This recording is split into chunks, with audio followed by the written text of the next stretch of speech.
No, man, but you got to keep going. What am I going to do, quit? That's not an option. You got to keep on keeping on. Life's a garden, dig it? You make it work for you. You never give up, man. That's my philosophy.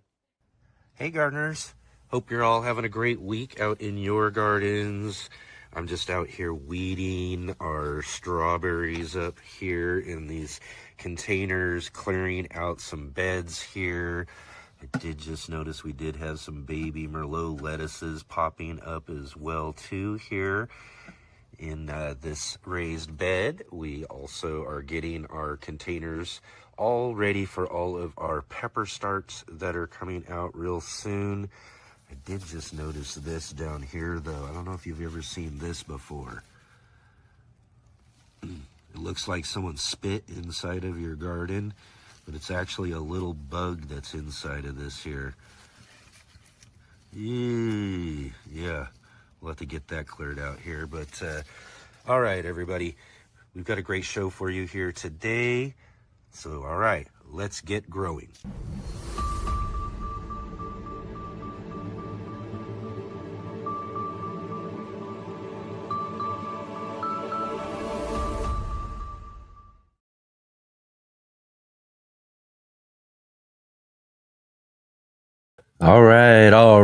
All my garden enthusiasts and passionate plant people. Welcome to a Let's Get Growing show right here on the Urban Gardener channel. I'm Enoch. I'm your host today, and we're going to kind of throw together a kind of mix-up type of show today.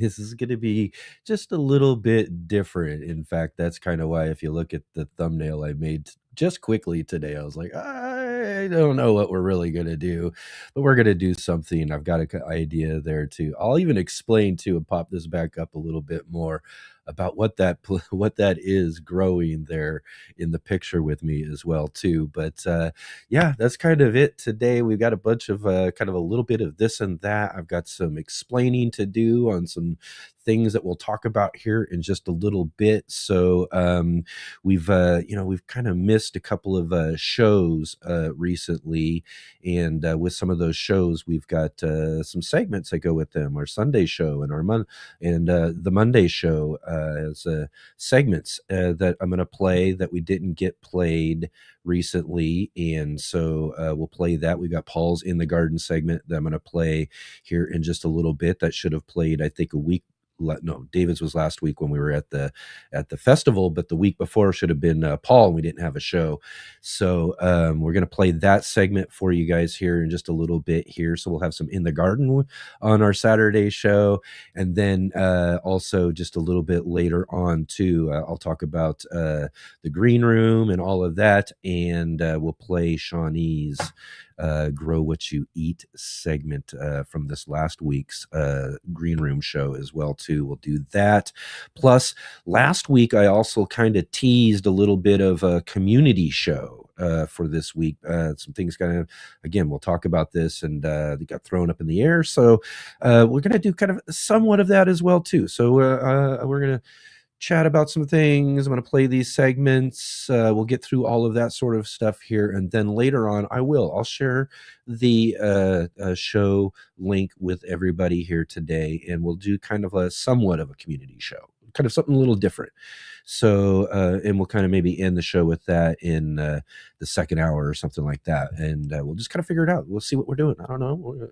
We'll throw it together. But what I really want to do though too is a solid promoted community show though too, that I was talking about this last week.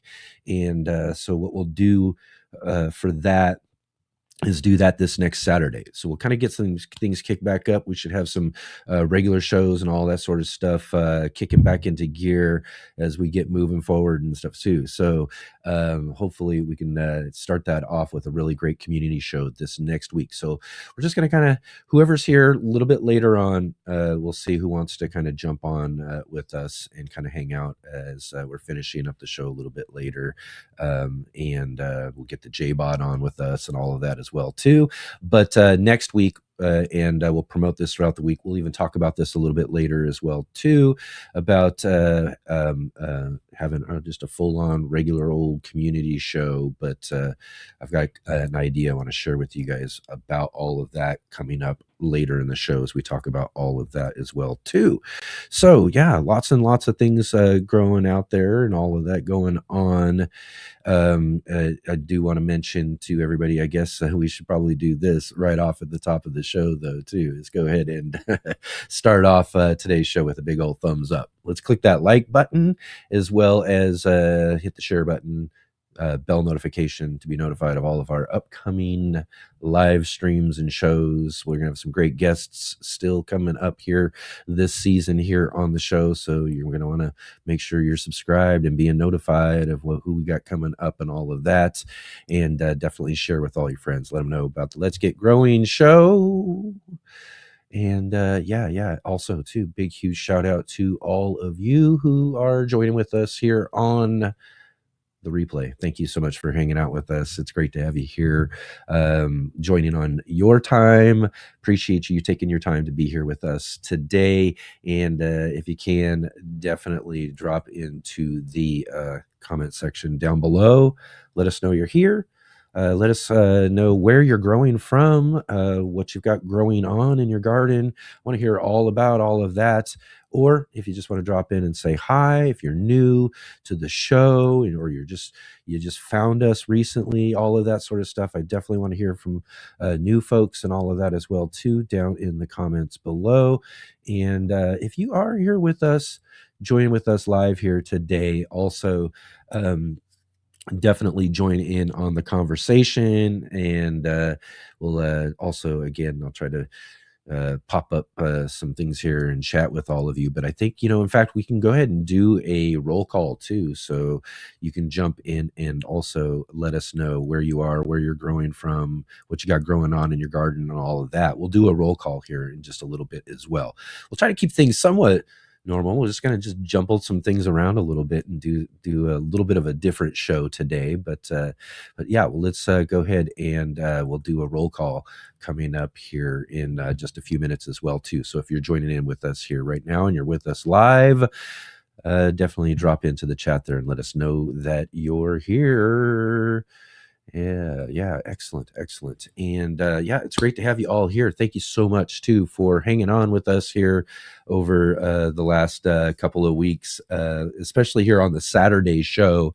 It's just been kind of me hanging out with all of you guys, and we haven't been doing our regular Saturday show with our guests and all of that sort of stuff. But like I said, we should be getting things rolling here back to normal here real soon. And so I'm looking forward to definitely looking forward to that. But it's great to have you guys here with me today. So thanks for joining along here with the conversation today.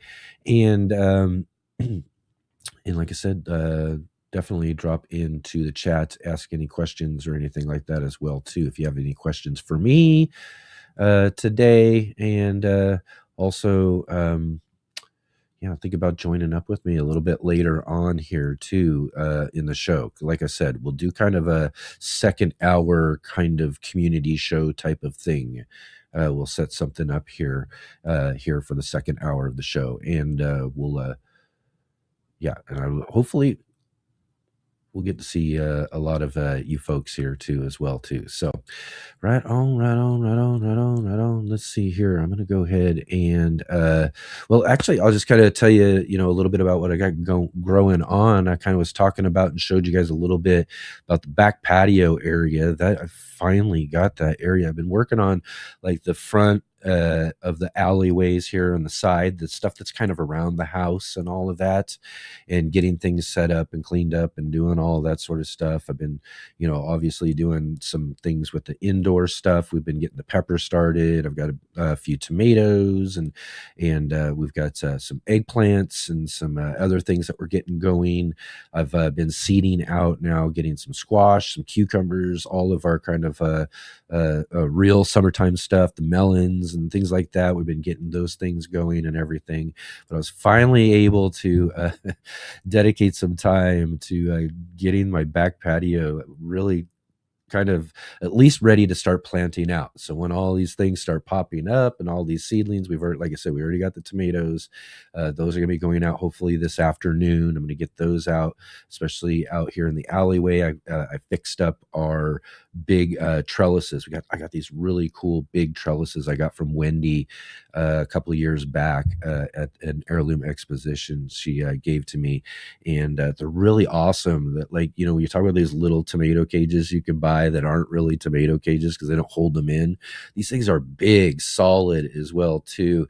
I mean, so it's somewhat solid. I did have to kind of, you know, do some things with taping them up a little bit to make sure that they're really, really solid and going to hold together really well. But I've got them perfect now this year, and so I'm going to get those set out there this afternoon, hopefully get some tomatoes planted out, and then peppers are shortly behind as well too, as things are starting to warm up. I'm just waiting just a little bit longer for the peppers. I am starting to harden them off though, too, kind of really slowly, just a little bit. They're taking their first dip outside today in some shade, and then we'll kind of work throughout the next week with those and hardening them off. And then by that time, I think we're going to be ready to go, and everything as far as that stuff goes out. Hopefully we'll have little starts popping up with everything else. And it's kind of finally for me, kind of like a full on go time in the garden. It's been a lot of, and you guys have been hearing this from me week after week, you know, it's been a lot of like, I got to do this, I got to do that, I got to do this in order to get to this. And just, I let a lot of things go so much that the chore list just kept growing and expanding in order to get to the point where I can really do some good planting and getting some things out there. But hopefully if I can keep things up this year without and not let it go so much like this last fall and all of that, and that's because of some other things and all that, you know, that's a big long story. But ultimately, you know, getting things back up and running and hopefully back to normal. We've got a lot of our summer crops and all that sort of stuff I'm really excited about. Really excited as I was planting out and putting out some seeds and everything for some pumpkins I want to grow. And not only that, not only do I have my granddaughter, but our neighbor has their baby as well too, and he's getting old enough, and my granddaughter's getting old enough that it's gonna be really kind of fun and exciting to have a really cool pumpkin patch, you know. So we want to grow.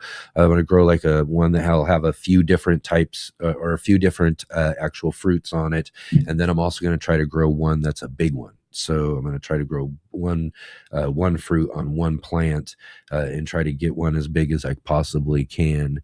And then so it'll be kind of fun to do that as well too. So some cool things I was thinking about, you know, as we were getting things set up and working on and getting ready for out there as we're planting out seeds and doing all that sort of stuff. So you know, and for me, I'm a little behind on some of that stuff, but I know for a lot of you out there too, especially in the more northern climates, you're just really getting into that mode as well too, because, you know, you got to wait out this weather as well, you know, just like me. So hopefully you're getting to get out and get a lot of things planted and growing and doing all that sort of stuff as well too. Now everywhere. Hopefully all of us gardeners are really getting our hands in the soil and getting a chance to really enjoy our growing spaces and start to really hopefully see some progress with some things as well too. I've got a bunch of onions and things as well too that are already starting to look all right, you know, out in the side garden, some other things that I've been working on. So yeah, it's everything's going and growing really awesome, really great. So right on, let's check things out here. Oh, and in fact, what I'm going to do here before we get in there, I'm going to mention everybody, we're going to do a roll call here in just a minute here. So definitely let us know you're here, let us know where you're growing from, what you got growing on in your garden, all of that. We're going to do a shout out with all of you here in just a few minutes here for a roll call. But I did want to mention this. I had to go and put together this quick little thumbnail.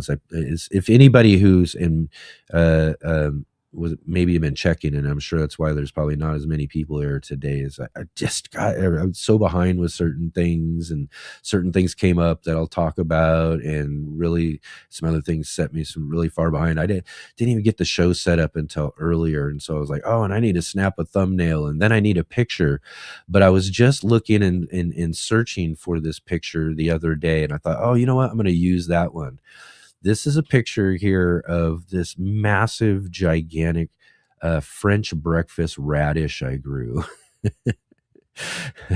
Take a look, and right now, if you really, when I was putting together this thumbnail and I was thinking about it, when I was putting these two pictures together, I was putting the picture of me on top of the other one right there. As I was putting these pictures together, I was like, ultimately, and this is still kind of a younger version, a picture of this actual French breakfast radish. Okay.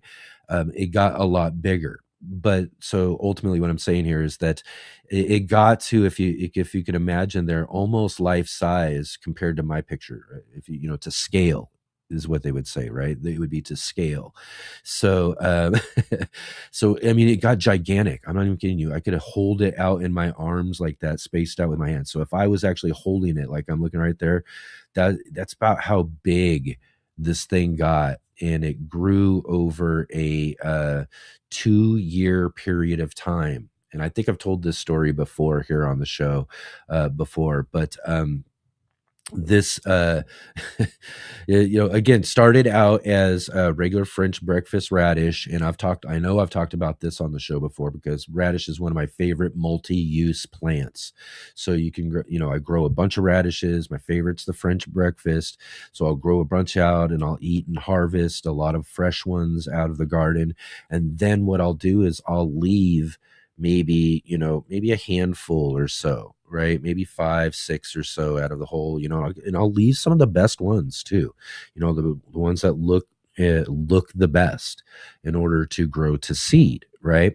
So I want them to grow to seed. So I grow about 6 or 7 of the nicest ones, because what I do next is that I let them all go to seed, and then when they all go to seed, they produce their little seed pods. But I harvest those little seed pods young, and I get a bunch of them, and I get a bunch of those off of them, and I let one of them go completely and let them grow and mature and let the seeds go, and then I collect those seeds for like some microgreens, and then to grow some plants the next season, right? But this one plant just wouldn't go to seed. And usually, as we know, they're more of a cooler weather crop. So you'll know, as the weather starts to heat up and warm up, your radishes are going to start bolting and start going to seed. But this one just wouldn't go to seed. All the other ones were bolting and starting to produce the seed stalks and everything, but this one just kept growing and producing more and more lush leaves and getting bigger and bigger. And I was like, wow. I mean, compared to the other ones, because now they're producing, they don't grow the energy into the actual root anymore. They produce all that energy into the seed stalk now, right? So those root bulbs, if you will, aren't getting any bigger on the ones that are now going to seed, but this one's just starting to get bigger and bigger, and it's producing just more green and more green. No seed stalk, but getting bigger and bigger. Now they're producing all the little seed things, and it just keeps going. And then I'm like, and now we're getting to the point where now it's really warm into the summertime, and it just keeps growing and keeps growing. In the middle of the summer, when we're talking 100-degree weather, no problem, just kept going and kept going. And I'm like, I don't know. And then it kept growing again through through the fall, through the next winter, just kept growing and growing and growing.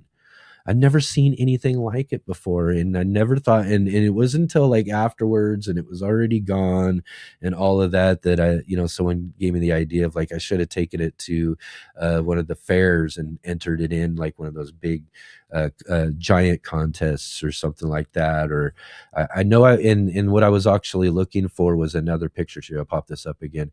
I have another picture of it when it's full size somewhere of me, and I was looking for them, and if I ever find that, I'll share that with all of you. But yeah, it just kept going and kept going, and the other ones around it produced the seeds. I pulled all of them, and it just kept going. And then I grew other radishes around it the next year, and then it kept going. And it did finally, the next season though, it did finally produce a seed pod, right? Or a seed stock, right? It finally bolted and went to seed the next year. And it was, and mind you, it was giant, produced its seed stock, and I was like, oh, I'm saving the seed on this thing for sure. You know what I mean? There, imagine the genetics in those seeds, right? And I did. So I let it go to seed. I saved only specifically those seeds off of that plant, kept them aside, and grew those out the next year. And all I got was regular old French breakfast radish. They all went to seed, and didn't notice any genetic difference in the seed that it produced of anything different or anything. I was like hoping. I was like, maybe there's some more of these genetic monsters in there, and I could get lucky and have like this genetic line or something like that. And I grew out those seeds looking and waiting for another one, but it just didn't happen. So I was like, oh, 1 in a million, I guess, is really kind of the situation with that. But it was pretty fantastic, this whole idea, this massive giant radish. But I wish I could have like maybe done more of like maybe brought it to a scale somewhere and had someone weigh it up for me or measure it, and do in that sort of thing. So I could have had it like a official, really recorded, some sort of statistics on it or something, because I'm telling you, it was a massive, massive French breakfast radish that you ever see. And mind you,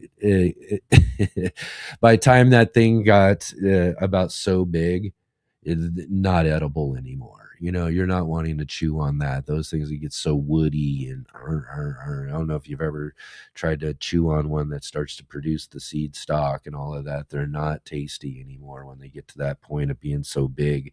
And it was, and I did take a little taste off of it, and I was like, oh yeah, it's definitely, yeah, once those things get to be too big, then then they're pretty much done. So there was no like harvesting and chopping it up and saving it in the freezer and doing whatever with it or anything like that, because once it got so big, the thing was pretty much not I mean, I'm sure edible is what it was still, but it was just not for the taste. You're not going to enjoy it one bit. So yeah, Jay just popped up there, like wood, no taste, exactly, and you're not going to enjoy it whatsoever. So, but yeah, pretty wild, pretty interesting radish there. I've been kind of hoping for one ever since, to kind of have it produce a bigger, more giant one and all of that again. But that, like I said, that one was pretty much one in a million for sure. So right on, everybody. I did want to mention too, also here, we're going to get on, I'm going to play these segments here, and then I got some other things I'm going to talk about here as well too. And I'm going to mention with everybody who might be joining up with us now, who weren't here earlier, as I was explaining, I got a couple of, I'm going to play a couple of the segments. And in the garden segment, we got a grow what you eat segment. Get some other things I'm going to talk about here in just a little bit as well too. And then we'll do, in the second hour, I'm going to throw out our show link, and we're going to kind of do somewhat of a community type of show thing. So if you want to join in and hop on with us and join the conversation coming up here a little bit later on the show, stay tuned with us through kind of what we're just throwing together, a variety show, if you will, today, of a bunch of different whatevers today, and tossing some stuff up in the air and having some fun with it here today. But yeah, stick around. We'll do a little bit of that as well a little bit later today. And then also, I got to mention too, I almost forgot, if you were joining with us last week on the show, what an ending to last week on the show. I did kind of explain this a little bit, I think, a little bit last Sunday, towards the end of the show there with everybody.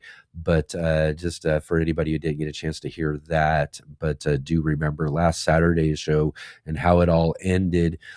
Basically what it was I have this big shelf that's right up here against this wall right over here that you all can't see off camera. And it's a big, tall shelf, big bookshelf, mind you. So it's full of a bunch of heavy books, big book, and it's been there for years and years and years. I've been in this place for about almost 15 years now. So that thing had been sitting up there for years and years and years. And I guess, and that's another thing with the jungle. You got to really look around and keep an eye on some stuff. So I was looking around and inspecting some things because I hadn't looked at that or thought about it probably in years. But it's got plants all around it and everything. And I wasn't noticing that it was kind of weakening on a part where it kind of has a little split on it. And that's how last week's show ended, was basically my bookshelf was collapsing live on the show right there, so and what happened is that there's power cables that are right there as well too, so it pulled the power out for what is basically everything that I can see, like my monitors. So I have a big monitor in front of us, which is just a big flat screen that's in front of us. I can look forward and see. And then I have also the side monitor over here for the computer, and all of the monitor stuff went out. So I couldn't see, and I couldn't tell if you guys could hear me, or I didn't know if I was still on or anything. I did go back to look and see after the show was over, to go and see, and notice that I was still on, and the microphone still worked, the camera still worked, all that sort of stuff. I just couldn't see anything. And luckily I was able to stabilize everything for just a short moment there, in order to, whatever, we got the show closed out. Jay got us all closed out and everything. That's one of the great things about having Jay around, the Jay bot in the background, is helping us out and everything here, even right in studio, is a situation like that where she could jump on and help get everything going. So we did get to end the show like normal and do all that sort of stuff. I had some other things I was gonna end the show with and everything, but anyways, that was kind of a weird, crazy ending.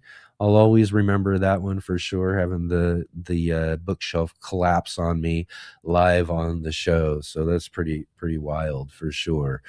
But right on, everybody. Let's go ahead and do this real quick. Hopefully I haven't actually been checking or anything, but let's go ahead and jump in and do a little bit of let's do this, a little bit of a roll call and see who we got joining up with us today. My name is Kevin. Yeah. That is my name. Yeah. They call me Kevin. Yeah. Because that's my name. Roll call.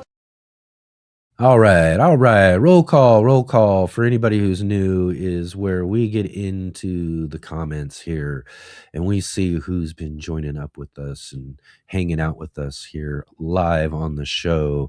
Kind of a shout out section of our show here that we like to start the day with. And except for today's a little different. We're starting a little bit later. We're going on and on.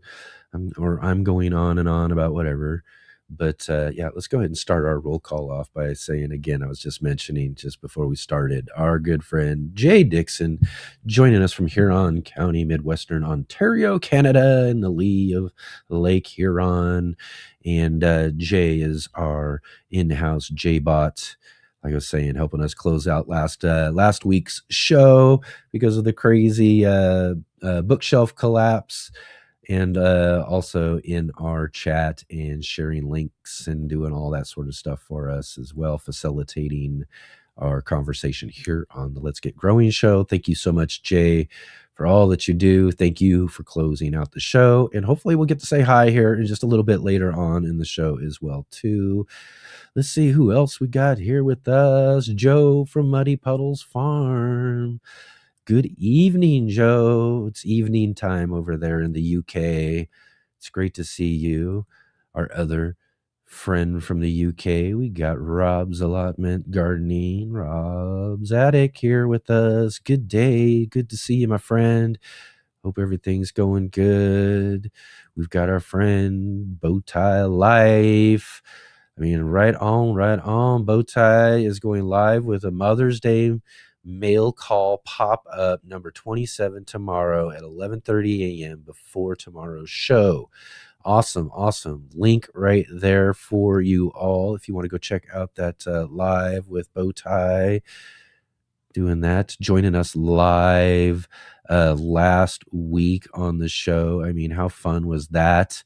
Bowtie doing an awesome job being on location over at the Baker Creek Spring Planting Festival, setting everything up for us, hooking us up with P. Allen Smith to start the show out. We jumped right in it last Sunday and had P. Allen Smith with us to hang out. I mean, that was just fantastic. We got to talk to Michelle from Baker Creek and others as well too. In a great, cool little live stream straight from the Baker Creek Spring Planting Festival. So if you didn't get a chance to go check that out, definitely go back and check out last Sunday's show for all of that. That was really, really fun. Thanks, David, for doing all of that. Thank you, Mrs. Bowtie, as well. She's putting in a lot of work, helping out, doing all that sort of stuff. And you guys really did. It was really great, though, getting P. Allen Smith and everything. That was just really awesome. Awesome. Awesome. All right, let's see. We've got our friend. Everybody say hi, Eddie. How's it going? I hope eating feels special. I stopped drilling and filling buckets and planting seeds to watch. Oh, excellent, excellent. But you don't have to stop either. You always put us on the side if you can somehow, or well, maybe you got only one spot and it's not in the right location or something. I can understand that, I suppose. But yeah, that's one great thing about our show, though, too, is I love seeing folks who are put us on, set us up, and then keep working on and doing things in their garden, doing your garden chores while listening to the garden conversation here. But yeah, filling buckets, getting things planted out, as you saw at the beginning of the show there with the video I started the show with. I got all my buckets cleared out for some of our peppers that are going to be going out into all of our different spaces here real soon, as I'm just getting to starting off to harden those off. So that's going to be really great. So yeah, great time, having some fun. Really enjoyed the time I got to get everything or see things look really nice once you put in a lot of hard work to get it there too. So it's been fun doing that this last week for sure. Cowabunga 6950. My local community garden had our annual spring cleanup today. We made stone soup. Right on. Excellent. I love it. Seeing you out in your community gardens, all of that. That's awesome. Definitely love community gardens. They're such wonderful spaces for those people who need extra space to garden, or even if you do have gardens, you have your own backyard garden, or you got enough space, they're good places to go to hang out, go get involved with their garden clubs and community garden in their community gardens. It's a great way to find just local like-minded people. These spaces here online with these shows and live streams and all that are really great to connect and hang out with people from all over the world, even, as you can see with some of our members we've seen already from the UK. But seeing people locally and getting to talk with local gardeners, this is really how we can really succeed in our gardens, because we can really talk and get with people who are growing the things that we want to grow locally. How do things work right there, just down the street from you, versus all of us out here are sharing from all of our different climates and all of that. So yeah, I really encourage that. It's great to see you out in your community gardens for sure. And let's see here, another from the UK, Sean the gardener. Awesome, great to have you here, Sean. Great to see you. Thanks for being here. And of course, David, yep, awesome. Where the cuttings are to root before remodel chaos begins, and the next garden tour is right around the corner. Awesome. Lots and lots of things going, lots of things growing on over at Bowtie Life. Again, thanks for doing that awesome live stream for us last week. Just so great. Shallots, onions, tomatoes, dahlias. I love it. I got to grow some shallots again too. It's been a while since I've grown shallots. Got our good friend Adam Burley, moderator and good friend from right up the road from me, right here in Southern Oregon in Central Point. Hope things are growing well out in your garden, Adam. Let me know if you got any extras. Oh, I kid. It's funny.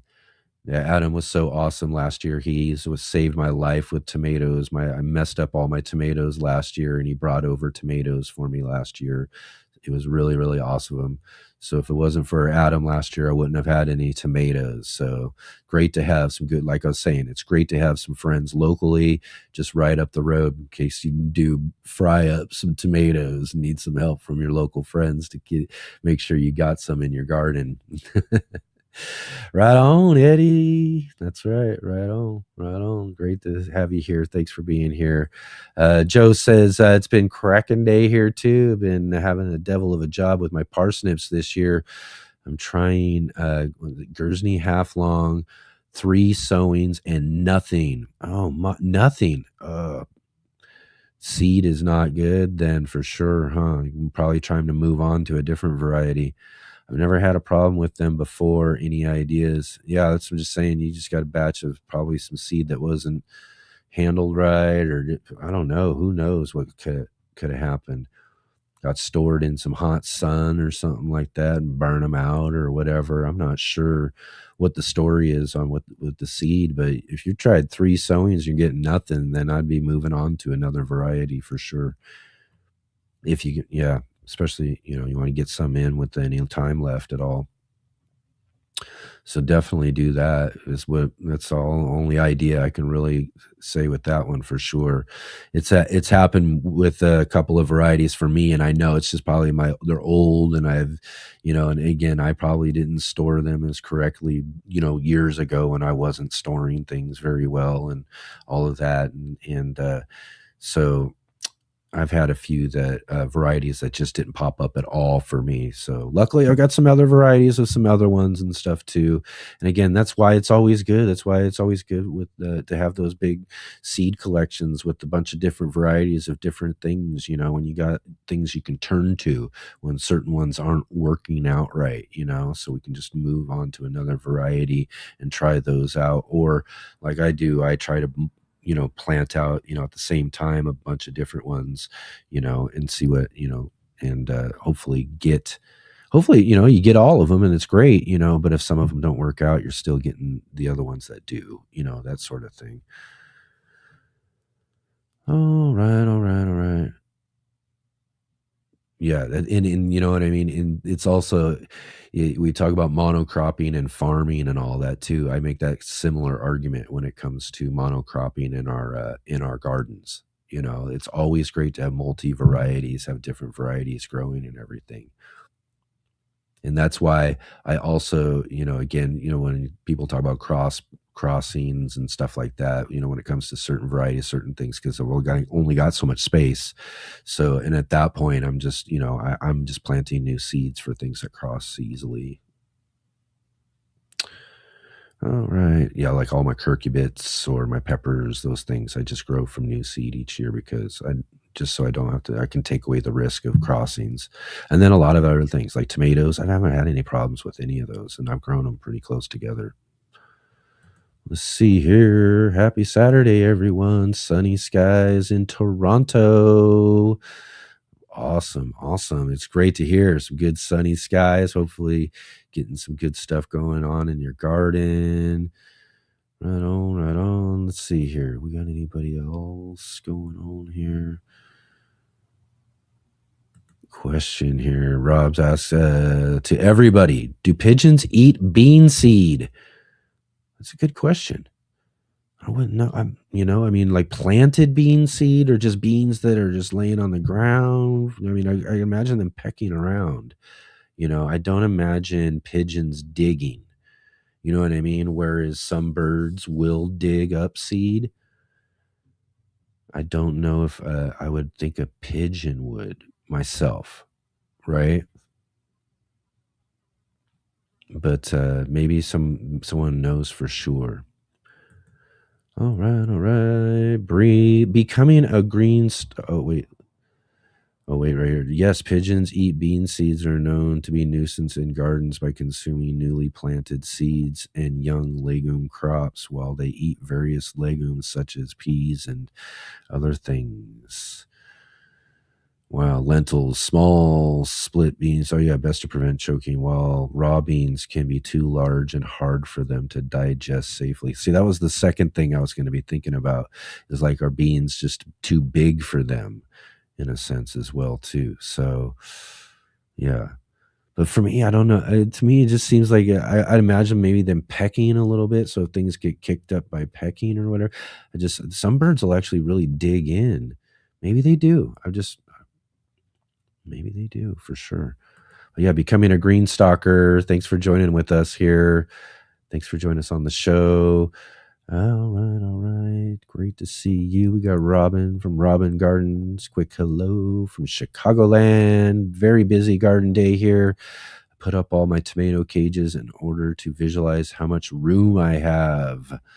Yeah. That's that's a great idea too, is making sure that we're visualizing full size plants in our spaces, not the little ones that we're planting in, and how we're setting them up into our spaces and rows, or however we're planting them out, or what we're stuffing into containers and those sort of things, is thinking about what those plants are going to be full size. Some of them are going to outgrow all these other plants in containers possibly. So, some plants might only need to be that solitary one plant in certain containers, or you might need to space them just a little bit wider than what you think, because you want to make sure you're giving all your plants plenty of room. And again too, there's something to be said about growing things closely together and fitting in as much as you can. That's great to do, but it's also good to make sure that we're also still giving our plants plenty of the room that they do need, especially for their root systems, for one, to have their space that they need, but then also for those hopefully nicely growing plants, or that are forming whatever they're forming, and spreading out or doing whatever they're doing as they're growing, have what they need so that they get that space they need. And also, big thing to think about too is crowding, and things get crowded into spaces, is that's where we also can run some risk of other diseases and moisture building up, and those sort of things within our gardens. So it's good to have airflow around as well too. So, but yeah, right on. Good to visualize that Wickershire project. Awesome. Good to have you guys here. Great to see you here. And gardening crew, everybody, hello. And our winners from our Ivy Organic. We had Ivy Organic, our good friend Charles Malky on the Green Room a couple of a little while back ago, and Robin and Wickershire were winners of that, and those should be arriving to you anytime, so keep an eye out. You should be getting something from Ivy Organics in the mail. So I hope you enjoy those prizes. Right on. Becoming a Green Stalker says, New Jersey, waiting impatiently to plant tomatoes. Yeah, I know. I think I'm ready to go. Again, we had a freeze that was really late. I'm glad I kind of held on a little bit, because I was itching. I almost thought about getting them out like the day or so before we had this freeze this year, and I'm always doing it. And again, this was the thing. It's nature's out to get you sometimes when you're planning and you're trying to plan things and do stuff. In the last couple of years, I could have planted my tomatoes out in April and gotten away with it and had no problem and all of that. And so I was kind of regretting not getting an early start. But then we were having these really, really cool nights, and there was some frost still happening. So I was like, I keep waiting and watching the 10-day forecast, waiting to see what's going on throughout April. I'm like, no, just not going to happen. And then it seemed like it was warming up. And then I was like, oh, okay, it's time to start thinking about it now. Let's do this. And so I was like, let's wait to see just 1 or 2 more days out on the 10-day forecast, right? Just to get an idea. And then that that very day, it popped up a freeze, and luckily I waited. So yeah, so I've been impatiently waiting myself too. Anna, great to hear from you. Look at all the folks hanging out with us in the evening over in the UK right now. Anna, thank you so much for hanging out with us. All of you. We got a whole handful of folks from the UK hanging out with us right now. Word's getting out in the UK about the Let's Get Growing show. It is kind of a good time, though, you know, an evening gardening show, I suppose, for you guys over there. That's what we really liked about the green room and everything as well, you know. Right on. Let's see. We'll talk about that here coming up here in just a minute. Let's see who else we got joining with us here today. We got Serena. Just discovered this morning that my bush zucchini seed is germinated in my garden tower too. Got bush zucchini in your garden tower. Oh wow. I don't know how that I got to see pictures of this if you let it grow, or are you going to hopefully maybe transplant that out or something. I can't imagine a big bush zucchini growing in a garden tower, but if it does, and you can't, I just like to see pictures of that if you do try to make that happen. Wow. Darth X got a 6-pack of Mad Hatter peppers at Home Depot, right? This morning. One of my favorite peppers, Mad Hatter. I've heard that one. I've never gotten any seed or tried to grow that myself too. So yeah, definitely love to see some pictures of those when you get them grown for sure down the road later this season for sure. And up bright and early too, talk about again too, reaching gardeners from around the world. We got our friends in the UK with us today, but we also got our good friend Rick getting up bright and early with us, way down under on the other side of the globe. Rick joining us from Australia. Great to see you, my friend. How you doing today? Hope everything's looking up and you got lots of great things to look forward to today in your garden. He says, I'm here too, but not well. Well, hopefully you start feeling well too, or better anyways, real soon, because yeah, it's been kind of going around. I understand how you feel. I've been going through some things myself, and feeling not physically unwell, you know what I mean? But things are tough, you know, at times as well too. So things been going through things, and I just hope everybody out there's starting to feel better. Hopefully our garden time and all that can really help lift us up a little bit as well too. So yeah. But great to have you with us, Rick. Thanks for getting up and hanging out with us. It's always great to see you in the conversation. Walking onions too, right on. Walking onions, I've been wanting to grow those as well too, but you know, I got a lot of container space and everything too, and they're walking onions. I want to see them walk, right? And what I need to do is get some in my friend's garden and see what we can do with those as well. I love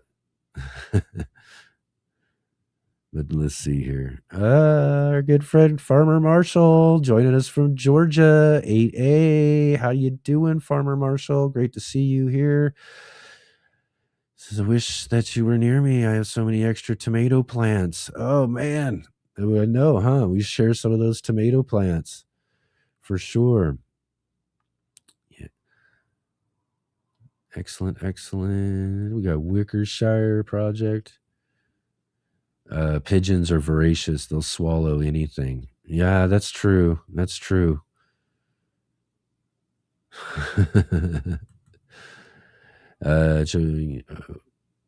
see. Okay. Yep. It says this year was devastating. Most of my tomatoes got hit with stem rot. No worries though. I went to a couple nurseries and replenished a lot of what I normally grow. Oh, that's good that you're able to find similar varieties for sure. Excellent. Yeah, look to nature in the house with us. Hey, Green Thumb, how are you doing today? Great to have you here. Awesome, awesome. Atheticus, Albrighticus, big hey, how are you doing today? All right, all right, excellent, excellent. Thanks everyone for joining and hanging out with us today. I got to get moving on today. I want to do a little bit of some other stuff here, but yeah, let's see here. So. Hopefully, we got to say hello to everybody there. You see, we got a little variety of show today. I've got a couple of segments I want to play for you here that we've missed. Our good friend Paul from Guten Gardening does In the Garden for us, but we missed his In the Garden segment this last or the Sunday before last. And so I wanted to make sure that it still got out and we all got to see what Paul had to share with us before we start, things start stacking up and I have too much and everything going on. But with In the Garden segments, we got our good friend Mark Roche Colbert. He's got one coming up this next week, and then we'll, all that sort of stuff. So I want to make sure that we get to see Paul's In the Garden. So what I'm going to do is I'm going to play that real quick here.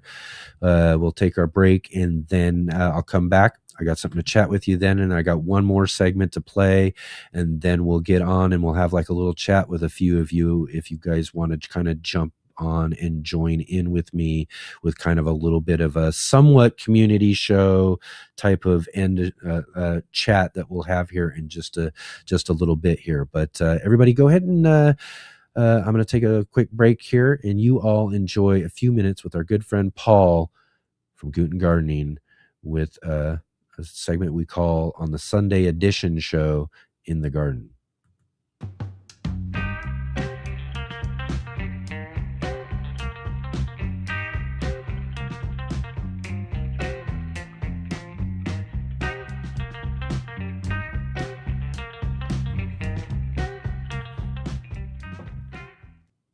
Hey, Let's Get Growing community. Last month I said, hopefully by the next time I show you a video, I'll be outside, everything will be great. And since then, I've been releasing videos about tornado warnings, and there goes my AC. But finally, we have some sun outside, and so we're gonna take a look at the things that are already starting to bloom, my perennials, here in Zone 5, Wisconsin. All right, let's go.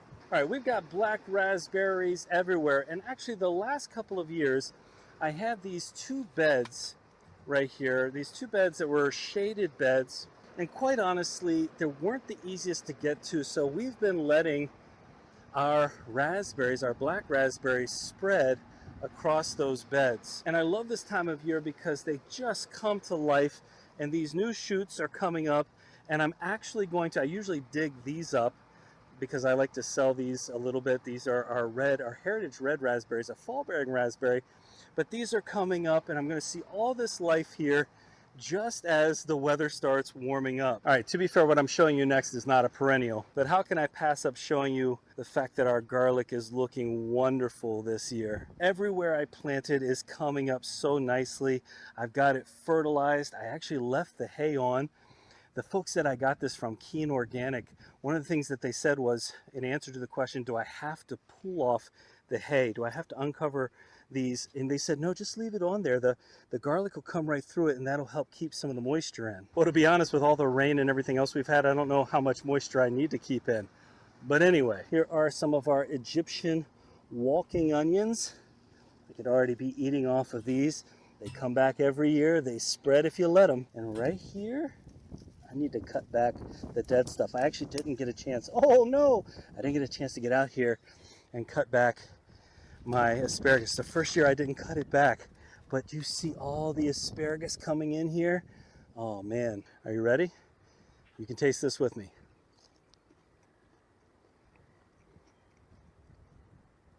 Oh wow. Hey, for those of you that don't know, it's so good. Restaurants usually serve the really skinny stuff. This thicker stuff, usually more tender. Great sign of spring too. I'll take a look. We got our beautiful bee down in here. Where'd he go? There he is. See the bumblebee? Let's see if I can get a good close look at him. I love it. He's on my gooseberry plant right now. You can see that. And then you can already see the formation, the beginnings of the fruit here on our currants. So we got our gooseberry, we've got our currants. There's some ants on here too. This stuff tastes so interesting. The gooseberry is great to just eat. The currants, I don't love them so much. I don't love the currants without them being made into jam or something like that. But the bees, oh, I love the bees. And here we are. You can already see the beginnings of the formation here, the flowers on our haskellapes or our honeyberries. Trying to avoid the wind for you. I don't want to blast your ears. But our different honeyberries out here, one of the first fruits that actually ripens for us. These are in I think year 7 for us. Super awesome. And no, I'm not eating these, but this lilac bush, I love this lilac bush. This came from a cutting from my grandmother. It started such a tiny little thing. We planted it in here and it smells so good and it looks so awesome every year. So this is one of the few things that's just for looks, but I love it. In case you're wondering, I did just finish that asparagus and it was worth every bite. Our 4-in-1 apple tree is blossoming. We may still have some cold, so I have to be a little bit careful. But look at how beautiful. Let me see if I can get it in focus. Look at how beautiful these flowers are. And what's cool about this, because there's so many different varieties, each one is at a different stage. So we've got flowering, and then we've got some stages of this, some varieties that are just now waking up and starting to develop. Well, this isn't exactly a perennial, and maybe it doesn't look great to you, but this is the second year with some of our kale. And so what this means for us is we can eat these greens if we want to, but this is going to go to seed this year. And if we want to collect seeds, I've left these in here for that purpose. These will pretty soon they'll go to seed, and we'll be able to collect the seeds from these for planting in the future. And I actually just got all of these onions and shallots planted. These are from Keen Organic or Keen Garlic, where all of that garlic came from. I get Cipollini Gold Coin. These are a flattened Italian onion. I've got some Cabernet, which are some early red storage onions, candy onions, and then all the way down there at the end, I've got some shallots. My first time growing shallots. I think some people pronounce it shallots. I don't know, but I still got more to plant. I got so many more onion plants now that finally, the soil's dried out enough. It's not tornadoing, it's not pouring down rain. I can get out here and get some of these onions planted. Now, not every plant that seems to grow like a perennial is actually a perennial. And this one, not my favorite. 4 years ago, I planted this chamomile. Not here, nowhere close to here. But those seeds are so plentiful. I mean, if you like chamomile tea, great.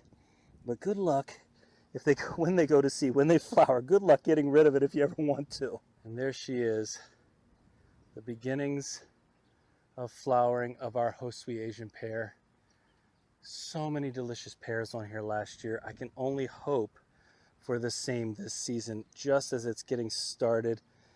Again, so many flowers on this. I'm really hopeful for another great year. Now you might be thinking, that was only a few things. How is it possible to be so excited about those few things? Those aren't even the primary vegetables you're growing. That's none of that. You got all this other stuff that hasn't even gone in yet. Man, I've got to get my onions in, but I just haven't been able to. Well, the reason I'm excited is because this is greenery.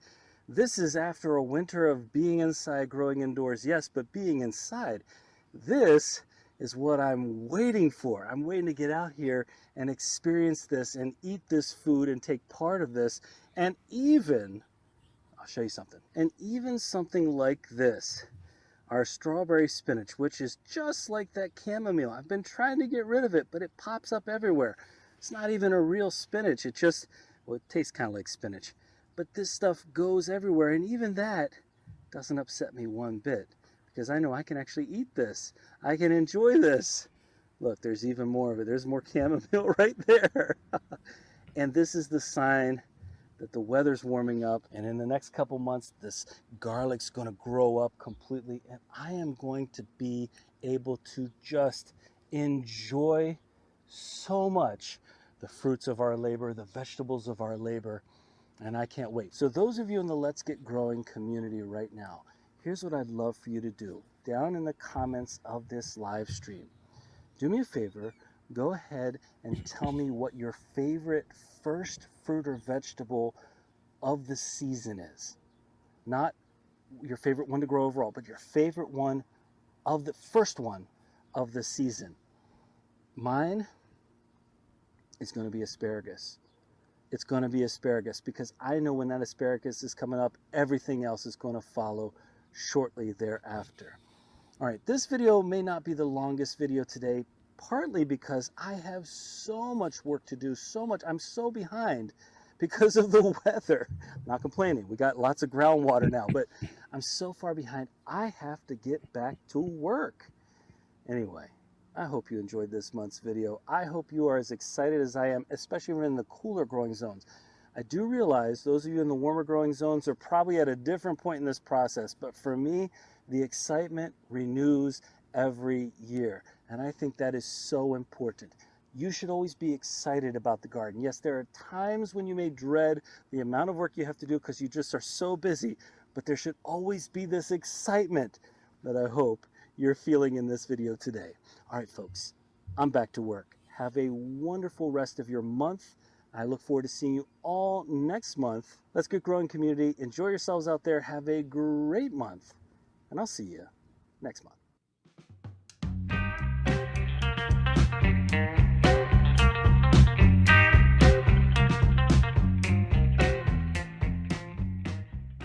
Ivory Organic was founded on the gardening concept of whitewashing, simply lightening your plants to better tolerate weather extremes, transplant shock, and so much more. Such a valuable gardening practice that farmers have been doing it since BC times. However, in recent years, most research has been caring for plants and trees using latex and tar-based products which are designed to last 100 years, but fall off your plants within 1 to 2 years as your plants grow, contaminating your garden soil indefinitely. Available in colors white or more natural looking colors such as brown, green, gray, and grayish. Ivory Organic has 2 general categories of whitewash products. The 3-in-1 Plant Guard, which includes 7 natural oils including castor, cinnamon, clove, garlic, peppermint, rosemary, and spearmint, which offer insect and rodent repellent protection, and the whitewash oil-free formula. Both products also have diatomaceous earth in the base ingredients, which naturally offer some insect repellent protection too. As always, keep growing with Ivory Organics and wishing you all happy gardening.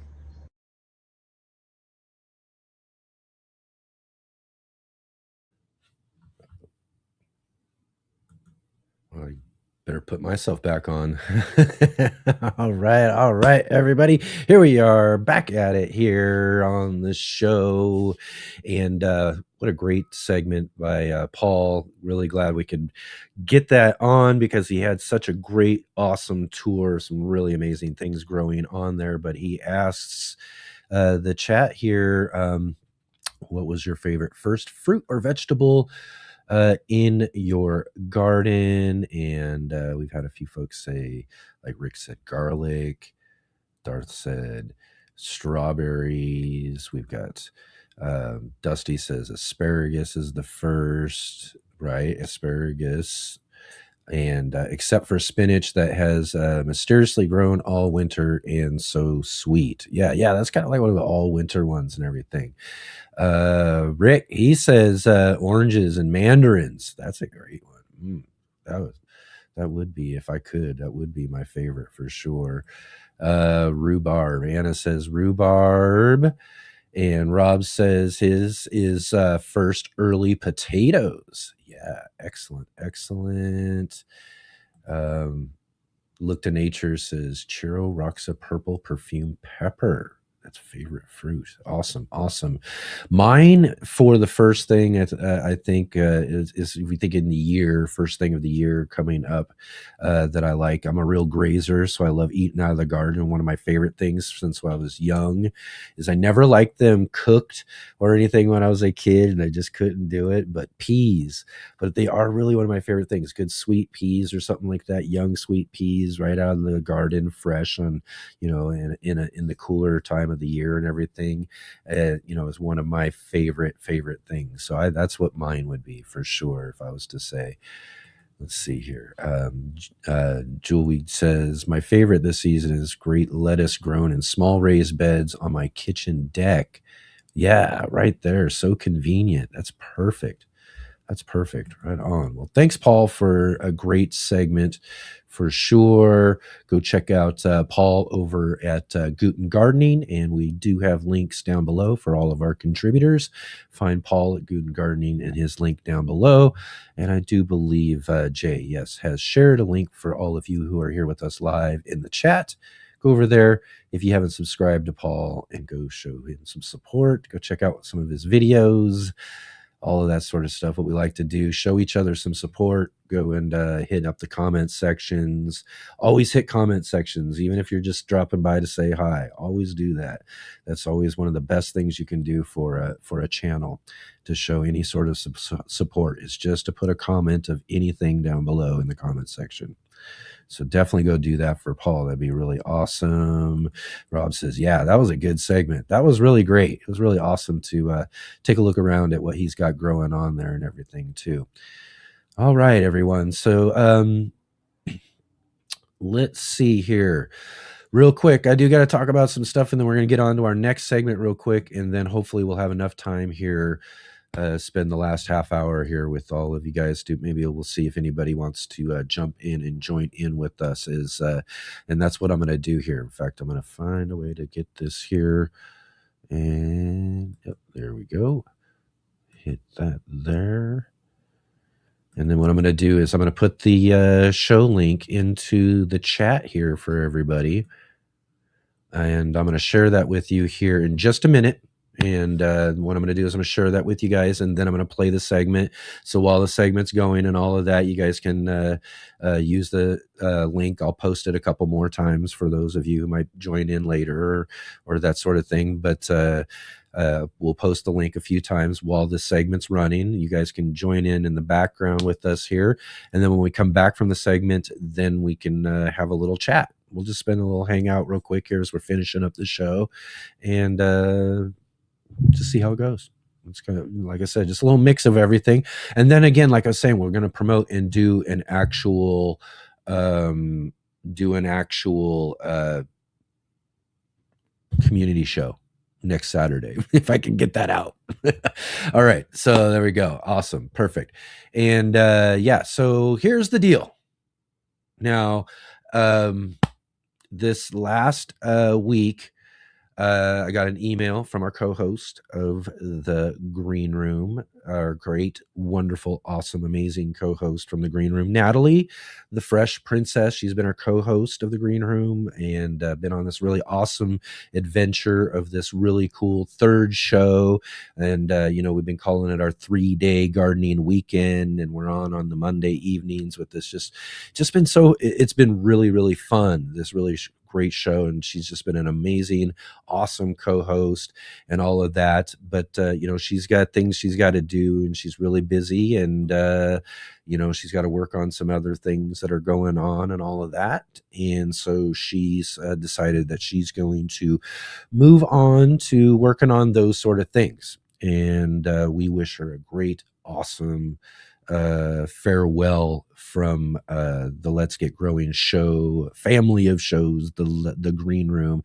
And she was just really amazing, helping put that together, help me get, work out the ideas and to get all that sort of stuff together and everything like that too. And I'm just massively, massively thankful to her for dedicating all of her time and all of that and helping create such a really awesome show and really a really cool new format for us for that third show, the Green Room, right? And so Natalie's the Fresh Princess, I hope everybody goes and follows her and everything. We do, I believe, have links down below and everything. You can go and check out Natalie's show as well too. She does daily live streams from her grow tent. She does some really awesome things, and her channel is going to go and do some really awesome, amazing things. And I wish her the best when it comes to all of that. And we're also going to, we'll be seeing her around.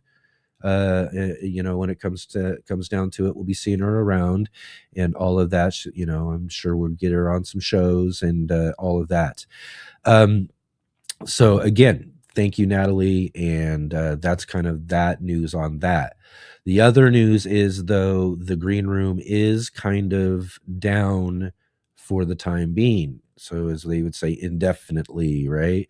But the plan really right now is to kind of restructure some things, retool and regather and do all of that sort of stuff here over the next few weeks or so. And so basically what I'm saying is we're approaching summertime. I'm going to gear up for maybe towards the end of summer, and we'll relaunch and do some things with the green room again, because I really, really, truly believe in this show. I really, and again, this whole let's get growing idea of shows and variety show and all that sort of stuff, it's almost kind of necessary in a way, because we want to be able to bring people back onto the show and do all that sort of stuff. But we also want to have a lot of new people. I've got lots of new guests and folks and people that I want to be able to bring on and everything. So the green room's perfect for bringing people back on. That's what, if you notice, we just a lot of our former guests who've been on the show with us before joining us for a really great, fun panel discussion. So, so just really, a really great format. Really, really enjoy it. We're going to work on some things. We're going to figure some things out. And when we get that done here down the road, I'll let you all know, and we'll get it back together and we'll do all of that. But one of the big things about that, though, too, is in putting this down and everything is there's several people who jumped on board to help us do the green room show, which also included a segment called Grow What You Eat. And Grow What You Eat was done by our good friend Shawnee over at Shawnee Grows. In fact, I've got her segment we're going to play here in just a minute. And then Robin from Robin Gardens joined up to help her out and do that. And then we brought in Katrina from Sow and Terror to kind of round it all out and to have a really great Grow What You Eat segment. And it was really awesome. And they've done a really amazing job putting that together and do that. So for right now, the Grow What You Eat segment is kind of going to be on hiatus. And we're going to, like I said, I'm going to work as hard as I can to get things back together for our green room, get things back, and hopefully we'll get the team back together if it's possible. Like I said, we're just kind of back to reworking some things real quick. But again, I really believe in it. I really believe in the people, and the Shawnee and Robin and Katrina just were amazing and just helped make just a really fantastic show. I'm just here hosting, and we've got all these great people who are, getting around me and doing and helping put this together and everything too. And especially that green room show. So we're going to work as hard as we can to get that back together and get that going so that we can have more, more Grow What You Eat segments and more discussions with our guests who've been on and all of that before too. So, all right. Excellent. Here. So real quick, everybody, thank you everyone for supporting us on that show. And we'll hopefully get back to doing that real soon. But until then, here is the last Grow What You Eat segment with our good friend Shawnee from Shawnee Grows.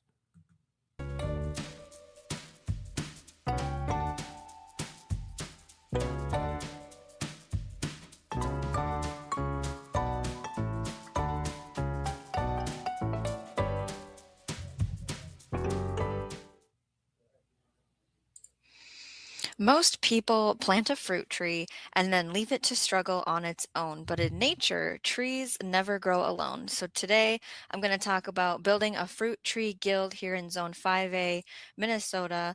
I am Shawnee Grows, so let's hear from the Grow What You Eat crew. What do you plant around your fruit trees? Team Replay, ask your questions in the comments and let's have a conversation. What we try to accomplish when we're planning out this guild, what are we going to plant near our fruit tree to help it? We're looking for a nitrogen fixer.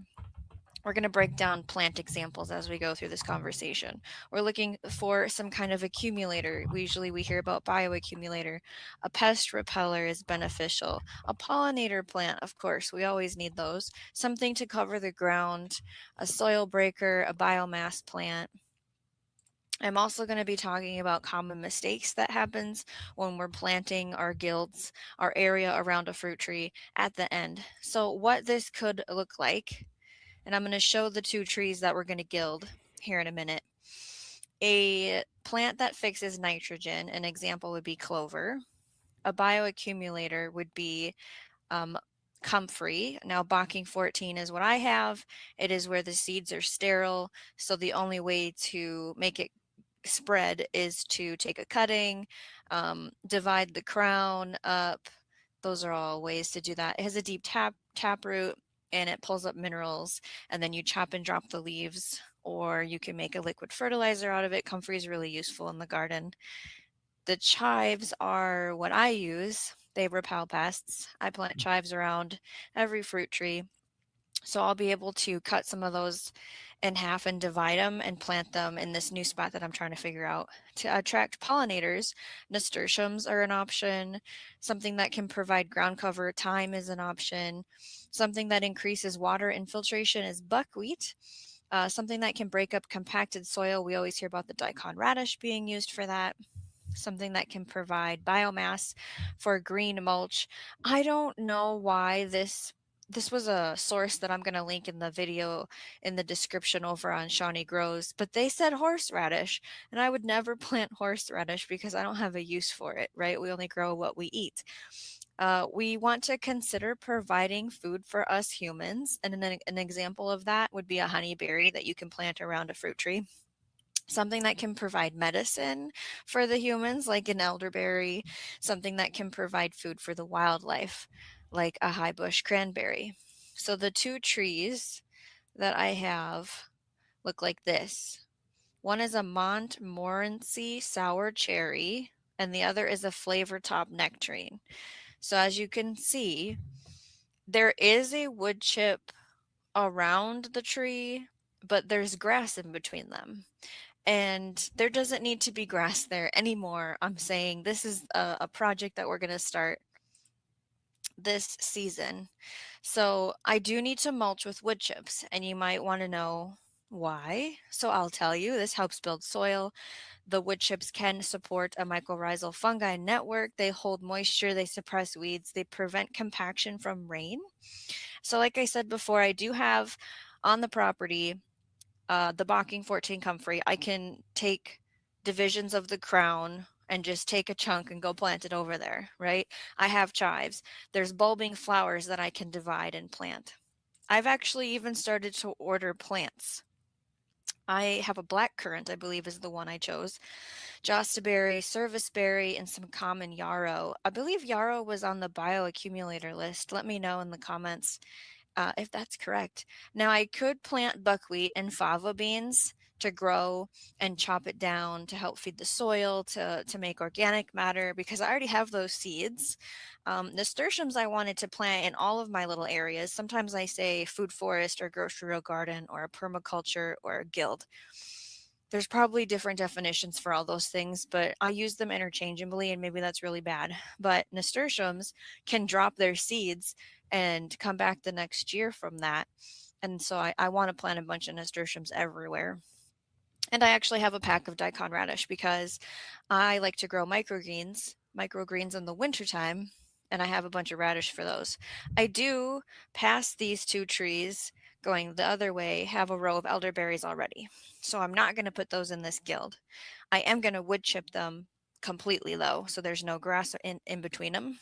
The elderberries I have are Adams, Johns, Nova, and York. I would love to get chamomile going. I think that'd be awesome because I could leave some at the end of the season to drop seeds, and then they could come back on their own. Would be beautiful. So I might do that. This is kind of a brainstorming session. This is to see, how is this going to look? What are the things that live here in my area of Minnesota? What are the things that I want to use, or what do I want to plant for nature? So if you have any recommendations on things you've heard, let me know, because this is sort of the planning period. I did start to order some plants, but I have room. I have plenty of room. Now, common mistakes that happen when we see a space like this is we're already overcrowded in year 1, because when you put a plant in and it's little, it's a youngin', right? It's not an adult, a full mature. It doesn't have its full footprint yet. So we plant everything too close. And then when everything starts to grow out, now we've forgotten that that's not going to work. They're going to crowd each other out. Sometimes we ignore the sunlight competition. So these trees right now don't have their leaves, but they will, and there's going to be shade lines, and they're still growing. They're not at their mature state. They've been there. This will be year 3. So that's something to consider when you're laying out how you're going to put your plants. The other thing that people make a mistake on is not chopping and dropping those biomass plants. Okay. So that comfrey, I can cut it twice in the year and it'll regrow. Like, no problem. Like, I didn't even do anything, right? So take advantage of those things. So I do want to say that I have been a guest here at the Urban Gardener, and I was over at Holistic Heritage Homestead. We had a survival garden inspiration conversation here at the Urban Gardener. We had the joy of gardening featuring Julia Demacos, the gardening girl. That was super fun. There is a secret project starting at the garden property because if you don't know, I don't live at my garden. And so I have to travel there and there's projects happening and it's a secret at this time, besides the gilding of the fruit trees. Here's what's been going on. We broke new ground. We built a new garden space. It's roughly 20 by 20. We planted 50 pounds of potatoes, 2 different kinds, one white, one red. In the space after that, because we said we're done for now, we'll plant potatoes again in June. We did fava beans or broad beans, the big ones. I don't know if it's going to work. I don't know if I did my timing right or the spacing right or anything. So it's a big experiment. We fertilized the garlic. We used blood meal. We harvested our first asparagus because they've been there for 3 years now. We planted 1 pound of shelling peas. So this is the second round. We planted just one little row in the first round in March just to see if we could get away with it. And it worked. Everybody grew. So that was super cool. We planted 150 long day onions because those are the type that we can grow here to have a successful harvest. And we have a goal to grow 50 pounds of carrots this year. How many carrots do I need to plant to get 50 pounds? You let me know. If you want more Shawnee Grows, check out my video. I'm pushing my garden to the limit for more food than ever. And remember to grow what you eat and eat what you grow.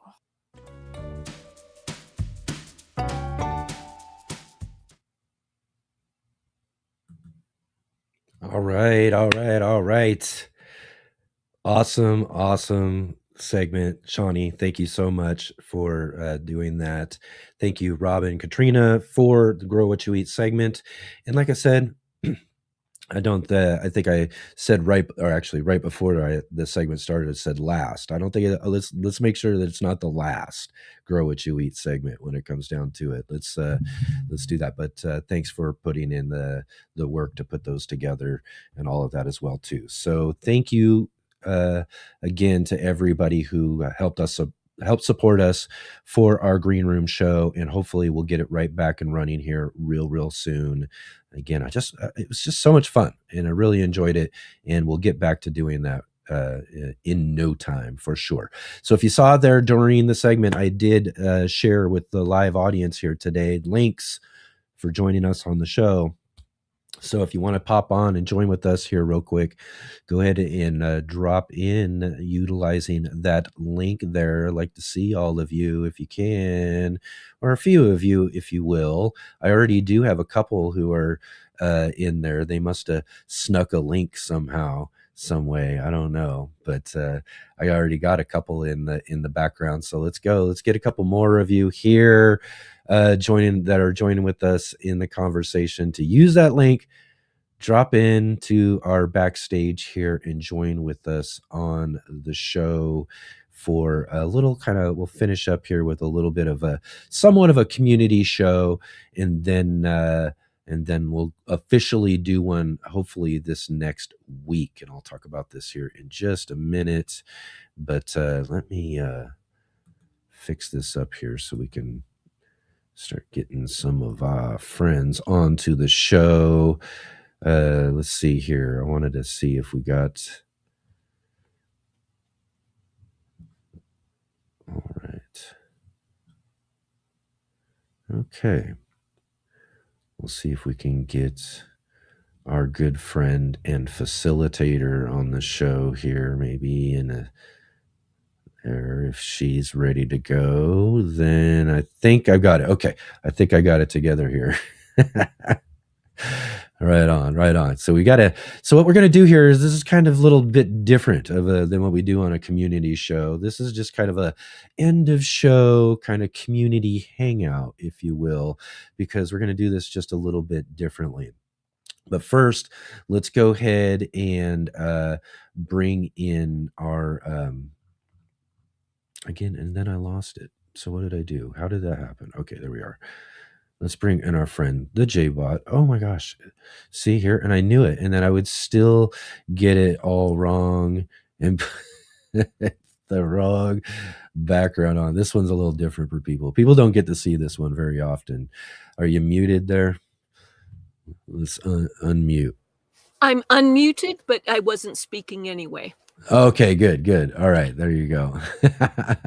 Hey, everybody. Anyways, yes. All right. So Jay, our facilitator, join with us here real quick. So this is what we're going to do, Jay. We're going to do something a little differently than what we normally do because, and this is something I don't think I've really tested out live on the show before either, is that we're just going to invite all of our friends who have joined with us on to the show. How about that? A group hangout. Fantastic. I get more garden friends. Yeah, Yay! Yeah, exactly. But first, real quick, again, thanks for finishing up the show last week. I was explaining to everybody about how the shelf fell down, everything collapsed, all of that, and how awesome it is to have a facilitator, for someone in the background who can help in just for cases of things that strangely could happen like that, right? And who knew something like that would happen? So great to great to have you here to be able to finish us up after last week's finish. Yes. For some of you who are unaware, basically what's happening is I have a gardening foot in two kind of stages at one time. I'm backstage with StreamYard and I'm doing some producer type duties in the background. And then I'm also on the YouTube side doing stuff. So I'm kind of bouncing between the two locations. And for that particular day, that once in a lifetime, are you kidding me? The set is falling in on the host location. He couldn't have done anything. Everything was kind of blacked out for him. Yeah, I didn't know if I was live or if everything cut out or what, all I knew is everything was blank. And luckily, like I was saying, I did go back and watch. Everything kind of worked out perfectly as it should because we've prepared for that in this sense, right? Yes. But who knew that you'd have to actually prepare for something like that happening out of nowhere. But right on. Excellent. So yeah, thanks for doing that. Awesome. And let's go ahead and do this. I've got something. We got here this. Let's get on here and see. We've already got one person. We know who's this guy. Hey. Shh. Are you alone? No. Yeah. We're not alone. Uh-oh. Well, I'm afraid. I put a picture in here of our front yard. Of your front yard? Can you see it? Yeah, that one. Is that an alien crop circle in my front yard? You're an alien crop circle in your front yard? It looks like it's square. It looks just the shit. And I've been hearing goats. Is anyone else hearing goats? Goats? Yes. Oh, there's that picture again. Oh my goodness. I think Mrs. Bowtie is up to something, and I think tomorrow is like Queen's Day or something. Holy Emperor Day, Empress Day. I don't know. She's up to something. That's and good. I don't know what it is. She's doing a live tomorrow. Hey, Rick. Yeah. You'll have to go over and check out Bowtie Life and see what they got brewing up for Mother's Day tomorrow. Sounds like some good fun. Well, I don't know what she's up to. We'll have to see. I'm scared. Help. Yeah. Right on. Real quick though, I wanted to bring you on real quick. Say, hey, thanks for everything you did last week for the Baker Creek Heirloom Show. That wasn't that fun? Oh my goodness! Off your face real quick there. Here we go. Yeah. So That was awesome. Really great. P. Allen Smith to start us off for our show. It was so great. He sat down with us, and then getting some other great conversations with Michelle and our other guests that we had. So you really took some time, get things set up, and lined us up with some great guests. We ended up having a great show live from Mansfield, Missouri, Baker Creek Spring Festival last Sunday.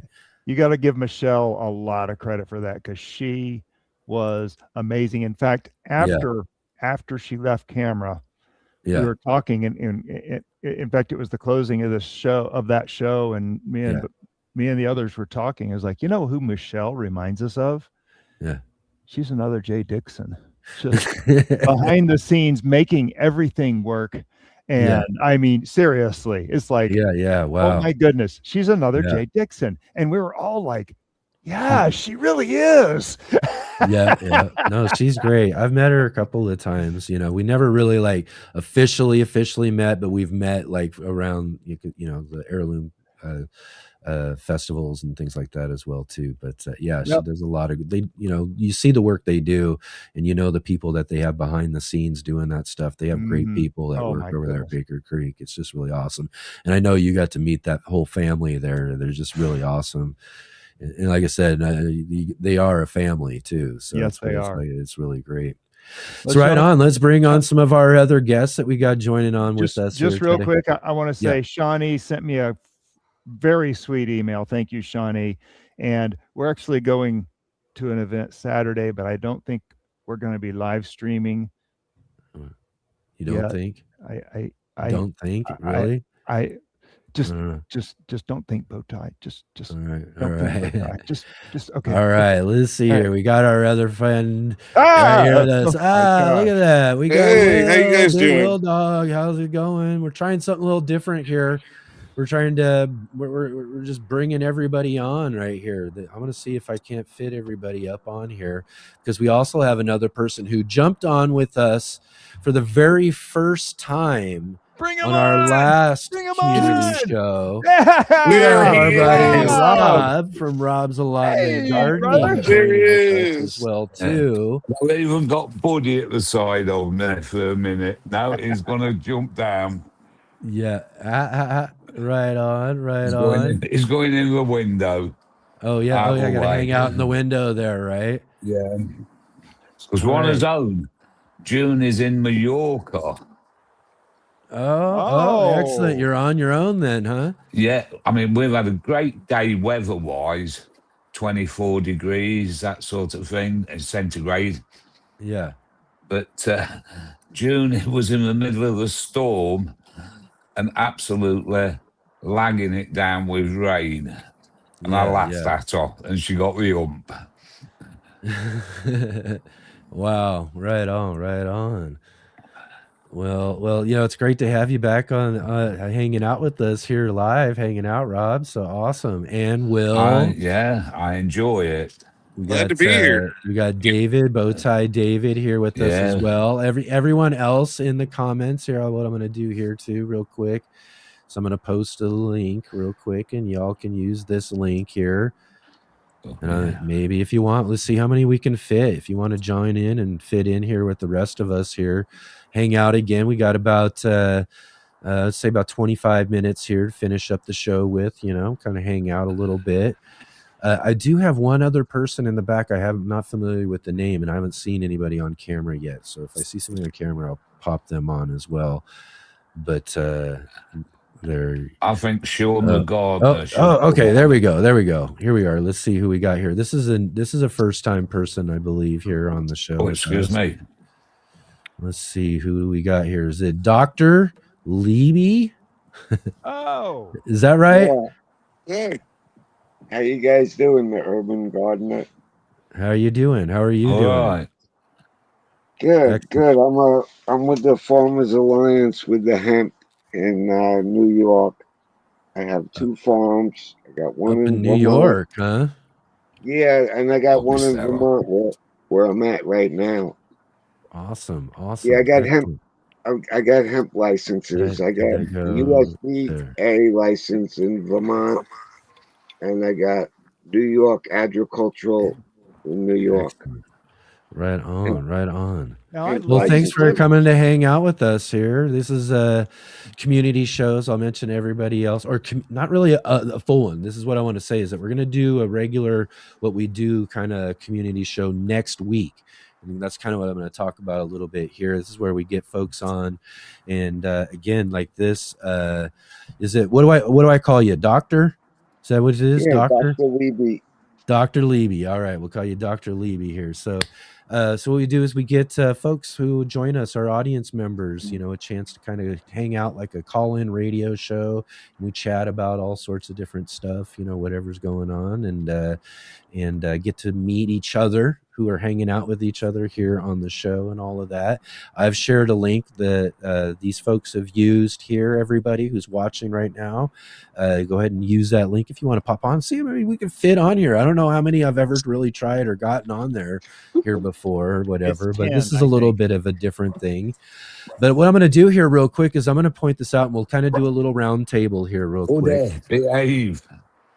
Yep, and we'll kind of do a little round table here, and I'm going to show you again that I shared with everybody earlier. Y'all saw this earlier when I put up for the thumbnail of today's live stream, right? You see that radish there? You guys, Yeah. have you ever seen anything grow like that before? Looks massive. It's unbelievable. It was crazy. It was crazy. So what I'm going to ask you all here. So this was a French breakfast radish I grew. It didn't go to seed for 2 years. Spent a whole summer just growing and growing and growing. And it literally was that big. Like I could hold it in my hands like that. That's how big it was. So tell me something in your garden that's either been strange or big or something different or something that you've done that was just kind of pretty wild in your garden that if you got any types of stories or thoughts on those at all. So is there anybody who wants to start us off? I guess we'll kind of do it if anybody's got a story to start us off. I see David's already. David's already working on props here, so we'll start with David here real quick. Here's tell us of a great big loofah. Right. 5 plants, 500 loofah, 45,000 seeds. Ooh, and it covered both my garden, and I love the solo cups, Dr. Levy, and Yeah, it look also at all covered my that. backyard neighbor's Nice. garden. So yeah, many of y'all have seen the videos of that. But yeah, this is one of Nobody my. will ever. We'll never forget the loofahs, Dave. Yeah, exactly. It was awesome. My neighbor's trying to do it this year. Yeah. What, with all the seeds that went over from yours. No, well, he saved some from he harvested too, but he grew some of them this year, or he's growing some of them. They're about so tall. Mine haven't budded yet. Right on. Let's see. This is Wickershire says, "Oh my gosh, so big. I hope that it isn't from seeds you sent." It is. This is some of the seeds I sent Bill over at Wickershire Project somewhere around 2,000 seeds, and he threw them all over his back acreage back there, and they're starting to grow. Now, just to Wow. give background, 2,000. people who are unfamiliar, I'll give the Reader's Digest version. Is that David, our good friend here on the screen, decided to grow, was it 2 loofah plants? 5, okay. So he grew a small number in a controlled way by actually creating a little bit of a trellis, okay, and thought he could keep some kind of control of them. And then the short version I'm going to give, which Dave can correct if I'm wrong, they took over his entire backyard and Yeah. into the neighbor's backyard, and he has a video library for you entirely about loofahs that goes on for quite a few, because the short version I would give is the loofahs took over Dave's life. Yes. There was no little bit. There is Yes. no control. Me and my backyard neighbor planned that for 2 It was years. Little Shop of Horrors 2 in his years, yes, backyard. absolutely. Yeah, Absolutely. right in his Yeah. backyard live. What about you, Will? You have anything crazy ever kind of happen in your garden you just couldn't explain, or just was kind of, Well, or something you've grown that was just bigger than you expected or different in some way? Well, this year I went ahead and typically I have a problem growing kohlrabi. And Oh yeah. on the Coast and Coast crew, we've got a friend named Dee, and she's in South Florida. Well, she decided to go ahead and throw hers into her green stock. And I'm like, maybe maybe that's the difference. Yeah. So I'm trying to switch my camera here. Back camera. There you go. So here's my green stock. Oh yeah, there you go. And the most important thing, they're actually bulbing this time instead of just being big, tall. My goodness. There you go. Never seen that in a green stalk before. That's great. So yeah, but I've got a bunch of them. I've got some down here. Let's see if I can get the lighting right. Where they're still bulbing. Wow. And these are ones that Robin Garden sent me seeds for. Because we're both comparing, because she has problems growing them too. This is a purple kohlrabi. Purple one. Oh yeah, there you go. Yeah. They're bulbing. So let's see if I can switch this around without losing you guys. You got some, yeah, you got that's your crop this year then, man. That's awesome. Yeah, so that's my surprise, I guess, and win, because like I said, usually I can get nice green lush foliage that I usually end up having to compost or feed to my worms. But this year, for whatever reason, most of them look like they're going to bulb. So that's my surprise. Awesome. That's great. Kohlrabi, yeah, that's awesome. I gotta grow some more of that sometime. It's actually really good. How about for you, Rob? You got any in your garden? You ever had any something? Nothing that's just appeared that shouldn't, or anything that's grown extra large like a radish. Right. Or never grew. No strange happening. No loafers. No, sorry to be boring. No. But no, nothing really. Oh man. Okay. Well, I mean, that's great, but I know you've grown lots of really great things. All right, Dr. Levy, you got to start talking about this now. I got to hear from you now. Tell us a little bit of what we're seeing here. What all are you growing here? I mean, you take us on a little cool tour. I love that. We got to look around your garden. This is CBG. This is CBG hemp. Okay. Yeah. All right. You got some good veggies in there? Do I have good what? You got some veggies, some tomatoes. Yeah, I got the veggies over there. I'll show you those. I got string beans. Yeah. Ooh. Yeah, I got into that with you guys and the French princess watching the shows. I grow some tomatoes every year, but I had to go a little overboard this year. And I was gonna say you're a busy boy. I was gonna say, so those are all just like little starts popping up there. What's that? Those all just little starts you got there popping up. Yeah. Yeah. These are different. See, you got some labels there. Some. String beans. I got string beans here. Okay. Different types. Got the wax beans and a couple of other different ones. And then I got down there, I got more tomatoes, and I got the Brussels sprouts going. And these here. You ever have anything kind of strange grow in your veggie garden that you just kind of took you back a little bit when you saw it growing? Was like, wait a minute, that's not what it's supposed to be, or like I just showed with that radish. It's just like that thing grew to be a monster, and you would never expect it from that sort of thing. You had anything kind of unexpected kind of happen or grow in your garden? Nothing really just like came up. I got stinging nettles that grow wild here. Oh, okay. Those come up like crazy. It's just the ground here. You use those for anything? This used to be a workshop for the Indians. This is where they made their arrowheads and spearheads and tomahawk. this area right here is the workshop because I'm finding hundreds and hundreds of Oh, is that what you were showing artifacts. us? That's what you were showing us there too when you were Yeah, over there in I that part find of that hundreds. part of the everything too. Yeah, that's pretty cool. I'm finding lots of artifacts of pieces that they screwed up on, and then they Mm. chucked it. A couple you can find some good stuff, Oh, but right, yeah. I've been doing archaeology ever Remnants. since I grew up. We used to go. I grew up on Long Island down in Nessaquag, where the Indians Yeah. used to hang out. And Oh, as wow. we were I never got kids, Yeah. and we were kids, we used to go dig arrowheads. That's what we called it. Yeah. And so I learned a lot from being a kid and what to look Yeah, for. My friend knew a lot.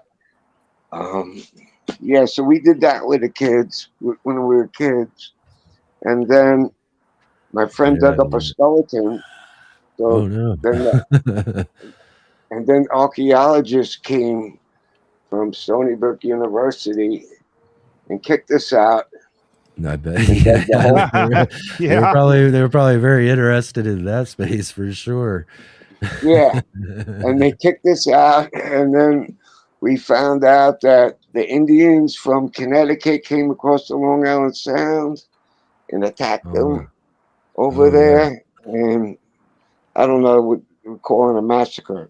There's a lot of Indian massacres that happen because right here in Vermont there's a road up the street called Indian Massacre Road. I haven't went and looked over there yet.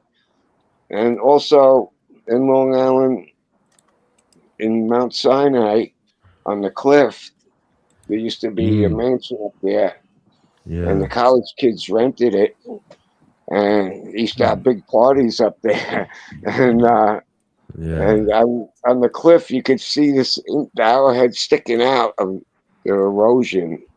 And you'd see, what's that? And you could pull it out, and it'll be like a nice arrowhead. So I know what to look for when That's it comes cool, to like when you're out looking archaeology. for things, and finding old artifacts and things like that. That's pretty Yeah, cool. it's cool. I like doing it. I like Long Island though too. I've gotten out there a couple of times, out to Queens before. Yeah, I used to, what do you call it? I grew up there, and I grew up, and then I went to the Hamptons. I went out to the Hamptons. New York's one of my favorite places to visit. In like '87. No, wait, when did I go out there? I think in '87. I used to do commercial fishing. I started out in Messaquag digging clams down where we dug arrowheads. So at low tide we would dig clams, and then high tide we'd be digging arrowheads or doing gorilla grows, and then so I went out to the Hamptons, and I was a handyman out there. Well, I was a commercial fisherman. Handyman, handyman in the house. Yeah, handyman. I started out with shellfishing, and then I went from there. I went to oysters and mussels. We were digging oysters and mussels. Yeah, lots of fishing out there in that area, huh? That's for sure. And shipping them to Las Vegas. Right on. So I worked on oyster tongue boats, is what they called it. We used to dig oysters, and then I went on a lobster boat and did lobster fishing. So you've done a lot of fishing. That's pretty cool, man. And then right on. Thanks. So I went from Port Jazz. I was going to ask Jay though here real quick too, as we're trying to finish up here, as we're talking about all these strange things we've got growing on in our garden spaces. I think we talked about this before. I mean, I think I've shared with you the radish before, right? Yes. Yeah. Have you grown anything in your gardens before? That you got any strange garden stories or anything? Yeah. The short version would be the current place where I do most of my vegetable gardening is a community garden plot, which means that sometimes you inherit seeds and stuff that had happened over winter from the previous person who had the spot. Oh, right, yeah. Also, sometimes seeds are carried in the wind from the nearby plots, because our plots are 10 by 20 and literally chock-a-block like an apartment building, almost right up against each other. So both weed seeds and intentional good seeds sometimes blow in and come into your. So I've had a number of things show up that are kind of like, what? And including in that is sometimes some squashes that are unidentifiable, which is both delightful and frightening, because if you know anything about squashes, when they start to go rogue, sometimes it's not good for people. So you need to kind of be cautious when the squashes start deciding to propagate themselves. You need to kind of look into it a little bit. So that's kind of my story. One thing I just want to say before we, end up having to wind up or whatever is that today, unfortunately, we don't have lots of time for everybody. This is more or less a taster. This is to give people the little bit of an aperitif, a little try on. Exactly. For next Saturday, we're going to have a good, full community show. So unfortunately, we don't have, a lot of time to everybody have full discussions about what's going on with them. But next Saturday, we sure do. Yes, absolutely. And everybody, and here's the assignment. And I want to see some faces from folks we haven't had on before, but also too, the assignment for everybody who's regular viewers of it. Let's bring a friend. Let's also have a bring a friend day to the community show. Let's go invite some of our friends and people we know out in the gardening communities we're in and involved in out there, and let them know about this here too. Because one of the things I want to say though is what I really like is that we have our Are You Following Me segment and these sort of things that we have for these channels and all that sort of stuff, and there are certain limitations to the size of the channel that we have for those segments, but there are a lot of really cool smaller channels out there, and that's what I would really like to see with our community show too, is that we are a growing community out here, and those folks who have smaller channels, it's a great chance and opportunity for them to kind of get out and get a shout out for their channel, to be able to talk about what they're growing on and all that sort of stuff too. So if you know someone who's got a small channel out there who's out there growing and might want to share and get a shout out for their channel, definitely come and join with us next Saturday. Bring them along. Come and introduce them to the Let's Get Growing show and what we've got looking at you, Mike, from Look to Nature Homestead. You need to be up here next. There you go. There you go. Yeah, exactly. Bring it on, brother. So let's remember next week, and what I'm going to do is I'm going to try to make sure I get the I'll get the show up on our YouTube page and everything real soon, and we'll put reminders out throughout the week and all of that as well too. But that's our homework assignment for next Saturday's show. Our community show is to bring a friend, and so bring a friend along for our community show and help us bring some new faces and help build this up. Like today, we got Dr. Leiby hanging out with us, showing us some great stuff there, sharing with us about what they got growing on and everything too. So again, and then our regular faces we get to see here, David and Will and Jay, and also my man Rob jumping back in and get here to come hang out for a few minutes. That's so twice now. Totally unsupervised. It's unsupervised awesome. Rob joining with us today for a little test, little kind of a different type of hangout community show type of thing here though too. So we've had kind of a variety show today. So it's been fun again. Yeah. So a little bit of this, a little bit of that, a whole bunch of lots of different stuff growing on here on the Let's Get Growing show today. So again, thank you guys for helping making the show so wonderful. Thanks for hopping on here with me to hang out with me today. So it was really great to talk with you guys. And again, too, and I'll say this because we got someone jumping on now. And for you guys as well, too, if you just hang on, if you want to hang out in the backstage or that sort of thing, too, guests can hang on for the after show as well, too. So And that's for our friend who just joined in with us as well too. You can hang on for the after show as well. So right on, guys. I'm going to go ahead and drop y'all out here real quick, and I'm going to finish this all up. And in fact, I'm going to do this real quick. We'll do that. We're going to finish up here real quick here and finish up the show. And we'll see y'all in just a few minutes. Okay, bye.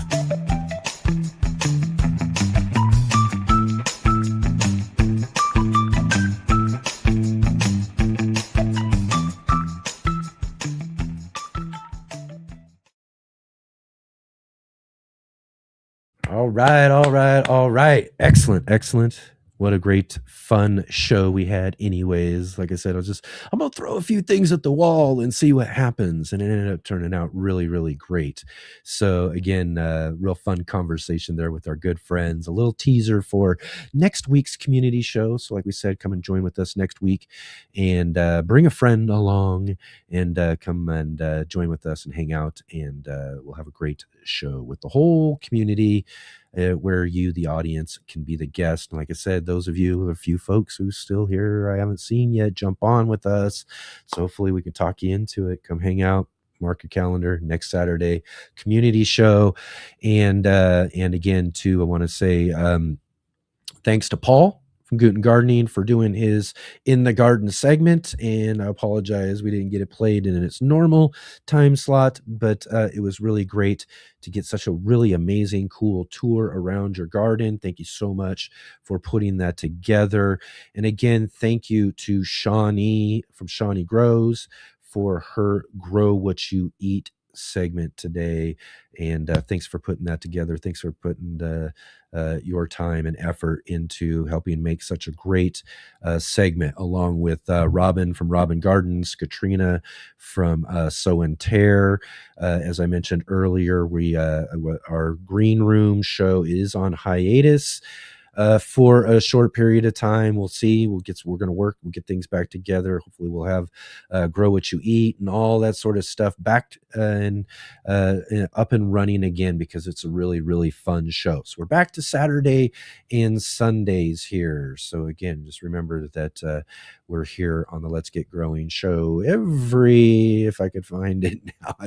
I thought I was ready, but every Saturday and Sunday at 11 a.m. Pacific time, 2 p.m. Eastern time, right here on the Urban Gardener channel. And let's see here as well too. I know there was, what else did I want to make sure I mentioned? Oh yeah, tomorrow we're back. Yeah, like I said, Saturday and Sunday, we're back here tomorrow. We've got our good friend Scott. Gardener Scott's going to be here for an Ask Gardener Scott show tomorrow. So definitely come and bring all of your gardening questions that you want to answer, get answered about what you got growing on in your garden. Master Gardener from the Gardener Scott channel will be joining with us to answer all of your gardening questions. So come and join with us tomorrow for that show. That's going to be really awesome. And also next week too, we'll be back at it again. Community show, as I mentioned. And then next week is our monthly gardening book club, where our good friend Mr. MBC will join with us live for In the Garden. And what we're going to do for this month's book club, again, I got myself caught up, and have a bad spot for guests in the schedule. It just all happened to line up. But for this month, so me and Mark are going to get together. We're going to talk about our most used books that we use, each of us in the garden, for the book club. So we will talk about books and all of that as well. We'll share with you guys our favorite and most used books that we use for our gardens next Sunday on the show as well too. So come and join with us for that discussion as well. So we got lots and lots going on. And if you can, real quick before you head out here, click that like button, hit the thumbs up, subscribe if you haven't subscribed yet, share with all of your gardening friends, and follow all the links down below to all of our contributors. and go show them some support as well too. And look forward to hanging out with you and Gardner Scott tomorrow. Right on. It's always great conversation with Gardner Scott. You're not going to want to miss out on that. So I'll see all of you then.